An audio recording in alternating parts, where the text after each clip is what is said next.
What up, B Squad? It's your boy JB, and we are here today, you guys, with a brand new review for Married to Medicine, you guys. Season number 11, episode number 6, I think, or 7.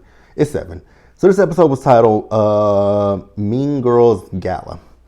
Why was it titled Mean Girls Gala? I mean, I know it's the Met Gala, but why Mean Girls? I don't get that title. Before we get into the review, if you guys are watching this video or any other video on the channel and you guys aren't subscribed yet, I need you guys to do me a solid favor and stop taking me on this date and having me pay for it at the end of it. You guys know the routine. You can do me that favor by liking the video, subscribing to the channel, also by turning on your post notifications, and also sharing the video, you guys. And with that out of the way, without further ado, let us go ahead and discuss Married to Medicine, shall we? All right, you guys, so I don't intend to be on here that long because this episode, it was kind of fillerish, if we're going to be honest. So not a lot happened. So the beginning of the episode, we see as Dr. Heavenly is having a party to celebrate Zachary going to dental school. So she invited everyone with the exception of Letitia and Dr. Contessa. I don't see nothing wrong with that, right? She's not cool with Dr. Contessa. She don't fuck with Letitia. So why would I expect her to invite them to her home? So Dr. Jackie and Dr. Simone and Cecil, they're on their way together. Curtis is in Florida. I was like, oh. Y'all know how I feel about Lurch. I don't see it for that tall ass nigga. And then he stays gone. If you like a Dr. Jackie, I love it. So Dr. Jackie, they were talking about the fact that Simone's youngest son, Michael, his birthday was coming up. They were talking about his circumcised penis, and hopefully it's as pretty as his face. I was like, oh, I know he probably cringing watching this shit, right? So they also talked about Phaedra and her lack thereof of planning with Dr. Jackie for the Met Gala, right? Now in another call, we have Phaedra, we have Quad, and King, right? So Quad is telling Phaedra what she's heard about Dr. Jackie, saying that Phaedra hasn't really been helpful to her, right? So y'all know I normally don't ever agree with Phaedra on a lot, but I actually agreed with Phaedra when she was talking about the fact that Dr. Jackie is literally just doing this as cleanup for what happened on social media when they, dug up that live of her and Dr. Heavenly, where they were talking about black women basically playing wolf to get out of work when they're pregnant and stuff. Dr. Jackie, I'm not going to let you live that one down because the thing that I will say is, and this is not, I ain't going to defend Dr. Jackie, right? Dr. Jackie's clients are different from Dr. Simone's clients from what we see on the show. Dr. Jackie could see people who have medical insurance. We don't know that. But from what we see on the show, your clients are celebrities who at least have a little bit of money to come and see you. So you probably don't see the women who, and I'm not even going to say that because, I'm not even going to say that. I'm not even going to say that you don't see the women who would probably deal with that. It's probably, so I'm not going to say that. But your comments that you made were very insensitive towards black women when you're talking about black infant mortality. Like, I just want you to keep that same, keep that same energy is what I'm just going to say. Keep that same energy is all I got to say to you. Keep that same energy. The same energy that you had on that live, had that same energy now. Like, I agree with Phaedra, you're doing cleanup, but it is what it is. We can move on, you guys. So we find out that Dr. Jackie enlisted the help of Dr. Heavenly. I was like, okay, cool. Not a problem with that. So we see as everybody arrived to Dr. Heavenly's house, my bad. So the men are talking to King. They're grilling King, asking him where he's from. So he's from Jamaica, but he grew up in New York, right? So then we see as the ladies are talking to Quad, and Toya asked the girl, what did you do to get a Rolls Royce? And everybody in the interview is like, we know what Quad did. I'm like, so y'all alluding to the woman sucked the man dick to get, it ain't nothing wrong with that if that's what she did, but he can't really like her, really love her. Y'all got to reduce that woman to a sexual object And y'all know I'm not Quad's biggest fan, but to reduce her to a sexual object, like the only way that she can get anything out of a man is by having some kind of a sexual relationship with him. Yeah, that's a little bit okay. I mean, y'all, whatever. If I was Quad, I would feel a way about that scene, especially Heavenly. That's especially all of them. Heavenly, Simone, all of them. Because, okay, whatever. Moving on. Toya also feels a way that Letitia and Contessa are not around. Now I said, girl, why? This is Heavenly's home. If she don't want to, she ain't talked to either one. She definitely ain't talked to Contessa since the trip. So why would she invite these people into her house? Like, Toya, make that shit make sense. Please make it make sense, because it don't make sense, right? Now, what I do agree with Toya on is the fact that, because they were talking about calling them and asking them for some money for the Met Gala. Baby, if you call me and you talking about you at Heavenly's house and ask me for some money, guess what's going to happen to you? Click. I'm going to do you like Peppa Pig did her friend when that little girl said she whistled, and she asked her what is whistling, and when the little bitch put her lips together and she whistled, and she said, is that whistling? And Peppa, click, hung up on her face. That would be what I would do to y'all, right? So Toya also wants Heavenly to apologize for the mama comment. She said, I'm not gonna make no promises to you. I don't want to be like Phaedra. I was like, oh wow. She threw Phaedra all the way under the bus. But my thing is, yes, Heavenly owes Contessa an apology. Contessa owes Heavenly an apology. They both owe each other an apology. Like, here's the thing. Everybody owes each other. When it comes to Heavenly, who she's into arguments with, they all owe each other an apology. Heavenly owes Letitia an apology. Letitia owes Heavenly an apology. Heavenly owes Contessa an apology. Contessa owes Heavenly an apology. Bim, bam, boom. Two wrongs don't make a right. No, that's number one. Heavenly has said things and done things. Contessa has said things and done things. Heavenly has said things and done things. Letitia has said things and done things. They all, like, nobody is without any fault when it comes to those three women. That's all I got to say. If you guys disagree, and that's fine. I don't, again, like I always say, we can agree to disagree and it's fine. But honestly, it's my opinion. I don't care. If you feel differently than me, we can be respectful in the comment section, which you guys always are most times, right? Most times. But again, Heavenly has said and done things. Letitia said and done things. Contessa said and done things. So none of them are without fault. Where I do get irritated is with Contessa and with Letitia when they're like, oh, Heavenly did this, Heavenly did that. But you reacted and did something to Heavenly. You reacted to Heavenly. So if you didn't react to Heavenly, that would be one thing. But you reacted to Heavenly. So y'all can't, like the age old saying, sticks and stones may break my bones, but words will never hurt me. So the whole abusive thing with Contessa and Scott, I said it. I think I said it when I reviewed this season, Dr. Contessa's last season. I know I said it. Yes, I get Dr. Contessa's upset. I just get her frustration when it comes to Dr. Heavenly and that whole YouTube situation. I got it. You're my friend. Your subscribers are not my friends. They watch a reality show. We filmed this show for 3 months consecutively, right? We do have our off time. You have deep personal conversations with me. You know the ins and outs of what's going on between me and Scott.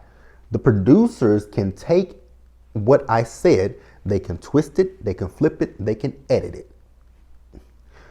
But they can't. One thing the producers cannot do is add things, right? They can definitely take things and take it out of context, right? We know that.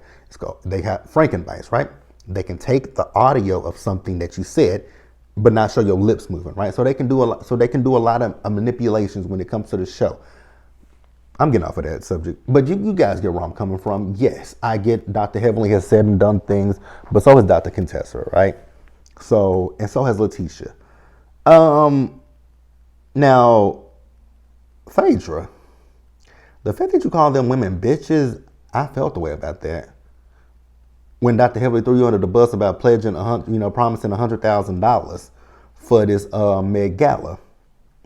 But she's like, I'll come out of my pocket.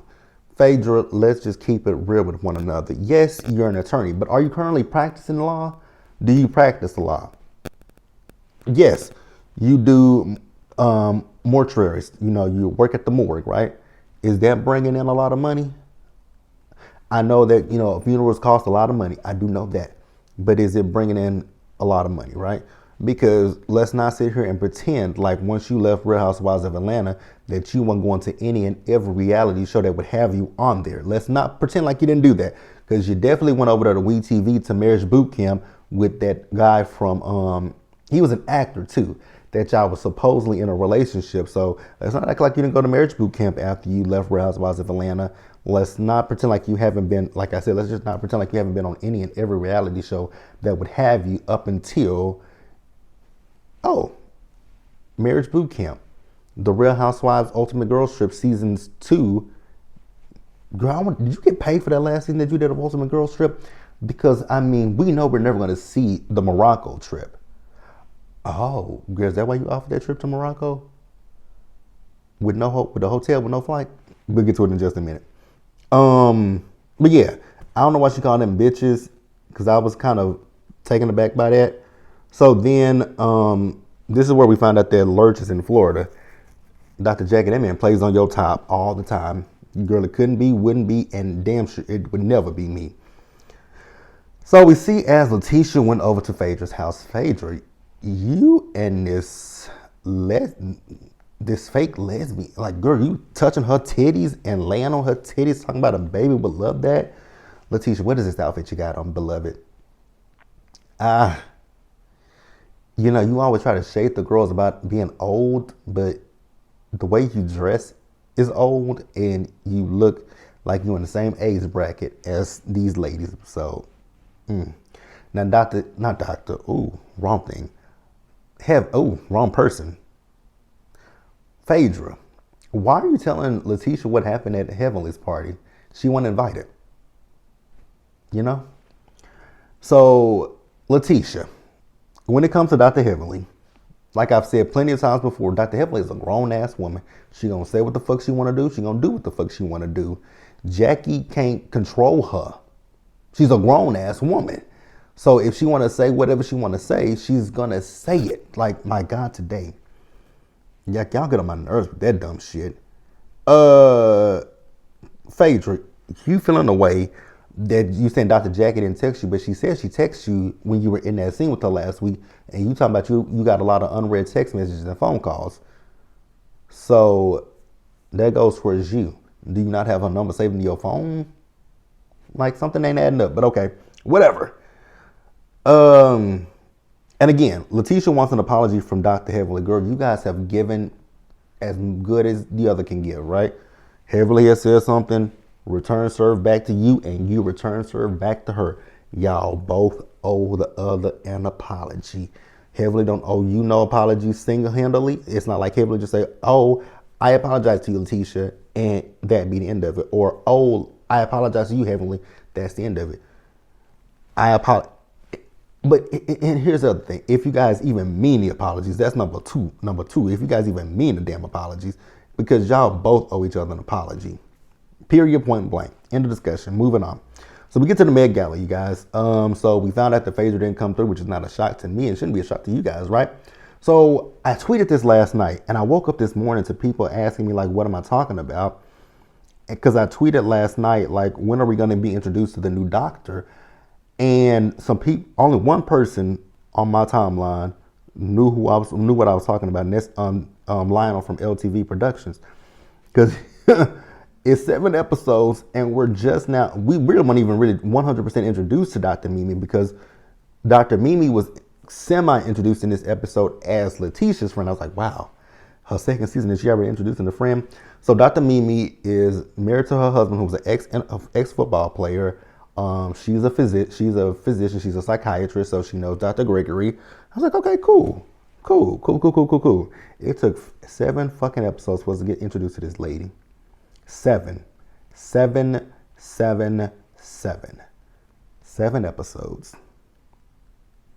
7 episodes. But whatever. What else happened? So we get to the Met Gala. Everybody looks nice. I will say I did hate that suit that Dr. Mimi's husband had on. Dr. G and Dr. Damon, they talked to each other and they made up with each other. Dr. Contessa, that wig looked a hot fucking mess. That dress was ugly. So we get to the trip. Phaedra, girl, you a fool. You and Dwight, two fools. Y'all gonna present a trip to Morocco with no flight. Say what now? And then ask her for $4,000. Bitch, you'd be lucky to get 1,000 out of me. So you want me to pay for, so you just give me a hotel to Morocco. Okay, that's nice and that's cool. But bitch, a flight? Y'all can't include a flight and the hotel? And asking for $4,000? Bitch, good night. Good the fuck night. Go to bed. Take a nap. Go to sleep. After that, the rest of the things that they auctioned off were pretty decent. And then we got the quad auctioning off cooking class with her. It's talking about $3,000. Girl, you mean 300? Be nice and give you $300. I'll be nice and give you that, but 3,000, absolutely the fuck not. It wouldn't be me, couldn't be me, and damn, no. Then they auctioned off this this bowl that she blew. Nah. They didn't make that $100,000. They made $56,000. But Phaedra said, I got it. Okay, I hope you do got it. I hope when we get to the reunion, I hope you know what, when Andy asks for questions for the American Medicine reunion, I'm gonna tweet him and ask him, Phaedra, did you ever come up with that $56,000, that 53, 50, whatever, however much you were short at the Met Gala? I'm gonna ask that question. Did you come up with that money? Because I definitely want to know. I really truly want to know if Phaedra did it or if she was blowing smoke up their asses, right? Now what I will say though, I did, however, find it funny when they auctioned off Phaedra and Dr. Evans said $4,000. Dr. G, you bidding? And nobody really bidded on Phaedra. And then when Dr. Heavenly was in the interview and Dr. Damon was squeezing, she's like, Daddy, why you squeezing my leg? I ain't say nothing. Heavenly, you were being shady as hell, but it was funny. Because she said anybody that doesn't have Phaedra and already paid for Phaedra. I said, I know you fucking lying. But it was hilarious to me. Y'all know, here's the thing. I'm here for any kind of Phaedra shade. I'm here for it. What I'm not here for is her returning to Real Housewives of Atlanta. I ain't here for that. All right, you guys, so that's it. Let me get off of here. Be sure to like the video, subscribe to the channel, turn on your post notifications, and share the video, you guys. And until the next time, stay safe, take care of yourselves, you guys, wash your hands, be blessed, and I'll catch you guys later for the live of the Real Housewives of Potomac. Yeah, that episode was so fucking boring, and I got to sit here and rewatch that damn episode. Ugh! I don't want to rewatch it, but I watched it last night, so I just got to rewatch it for the nose. My God, today I don't want to watch that episode again. Be sure to join me live for the live, you guys, at about, I think we're going to do 4:35, maybe 4:40, depending on what time, because I got to get off of here now so I can do I got to do a recording for my job, a recording statement. So catch you guys then. Did I say? I think I said the closing, but if I didn't, stay safe, you guys. Take care of yourselves, wash your hands, be blessed, and I'll see you guys later. Bye, y'all.